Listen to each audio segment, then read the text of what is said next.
Your lungs are essentially a biological record of a million years of smoke. Every time you catch a whiff of a campfire or see a puff of smoke on a cold night, you are participating in a thread of human history that is older than civilization itself.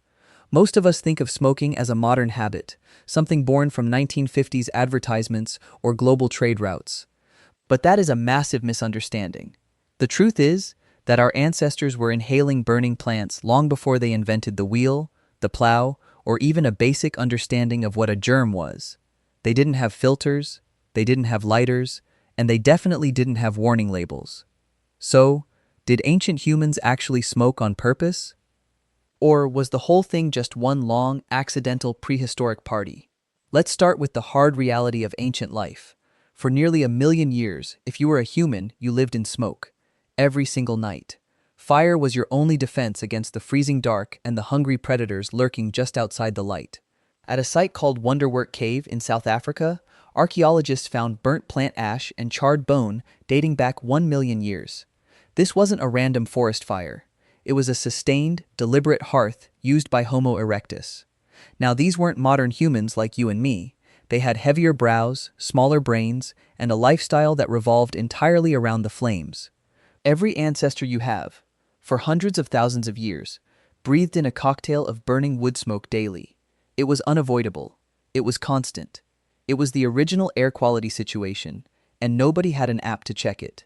But here's where it gets interesting. When you burn organic matter, you aren't just getting heat. You are releasing a complex chemistry of alkaloids, terpenes, and psychoactive compounds. Some of the plants our ancestors threw into the fire were wild cannabis.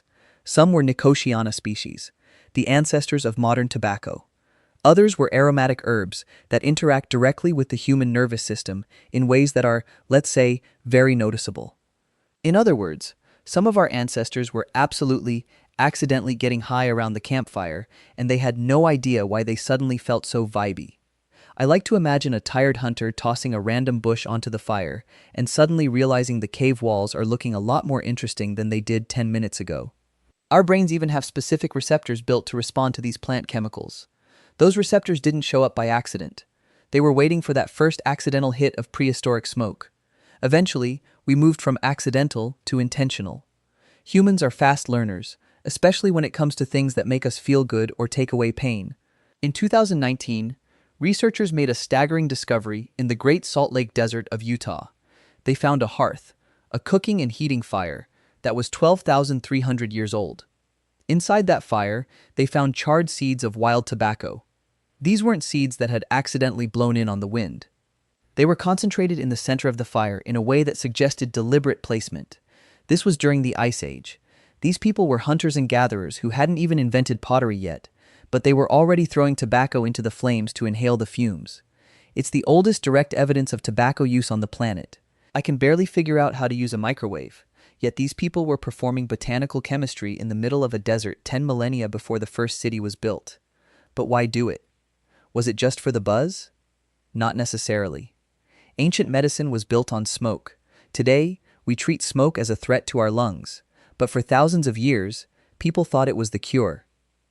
Take the Ebers Papyrus from ancient Egypt, written around 1550 BC. It's one of the oldest medical documents in the world, and it literally prescribes inhaling the smoke of heated herbs to treat lung and throat problems. It sounds completely backwards today, treating respiratory issues with smoke. Smoke reaches the lungs directly. It is the fastest delivery system the body has. No needles, no pills, just deep breaths of herbal fumes. Even Hippocrates, the father of modern medicine, wrote about using herbal vapors to treat diseases. We still use this delivery system today, with asthma inhalers and anesthetic gases. The burning part eventually went away, but the smoke delivery system survived. Then there is the spiritual layer. In the Americas, tobacco was never just a casual habit, it was sacred technology. To a Mayan shaman or an indigenous hunter 3,000 years ago, blowing smoke was an act of blessing and connection.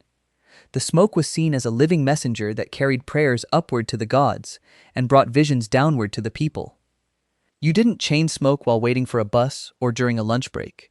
You treated the plant with a level of discipline and reverence that we've almost entirely lost in the modern world. Honestly, If I had to perform a sacred ritual every time I wanted a snack, I'd probably be a lot thinner. They had a level of self-control that makes our modern habits look chaotic. What about the social side? Humans are deeply social animals, and shared rituals are our version of social Wi-Fi. Look at the Scythians, the legendary warriors of the Eurasian steppe. The Greek historian Herodotus described them setting up small, enclosed tents, heating stones until they glowed, and throwing hemp seeds onto them. They would sit inside the tent, breathing the smoke, and, as he put it, howling with pleasure. For centuries, historians thought he was exaggerating. Then, archaeologists started digging up Scythian burial mounds and found exactly what he described: bronze braziers, charred seeds, and heated stones. This wasn't just a party, it was social glue. Entering an altered state together builds the kind of deep trust you need when you're facing a rival tribe or a pack of wolves. The ritual smoke circle was the original infrastructure of human cooperation. We often look at the past and see a struggle for survival, but we should also see a triumph of observation. Our ancestors didn't have laboratories, but they had memory. They noticed which plants cured a cough, which ones made them see visions, and which ones made the group feel like a single unit. They took a dangerous element, fire, and turned it into a bridge between the physical and the mental world. They traded the safety of clean air for the power of altered consciousness. It was a trade they were willing to make for 1,000,000 years. So what's the final verdict on our title? Did ancient humans smoke? Absolutely. They were the world's first smokers, but they did it for reasons we've largely forgotten. To them, smoke wasn't a bad habit. It was their primary medicine, their sacred church, and their social media all rolled into one. They discovered that nature provided a way to change how they felt, and they spent 10,000 years perfecting that discovery around the campfire. We've swapped the sacred ritual for a mass-produced habit, but the biological drive is exactly the same. We are still the creatures who sat in the dark, looking at the flames, and wondering what secrets the smoke was trying to tell us. Now, I have to ask you, if you were transported back 12,000 years to a Scythian vapor tent, would you be the shaman mixing the herbs, or the guy accidentally howling with pleasure in the corner? Personally, I think I'd just be the one coughing until my eyes watered. Let me know in the comments what you'd choose. And hey, if you ever feel like life is too complicated, just remember, at least you don't have to drill a hole in your head or sit in a smoke-filled cave just to get a good night's sleep. Honestly, I'm just glad we finally invented the smoke detector. It's much more reliable than waiting for a shaman to tell you your kitchen is on fire.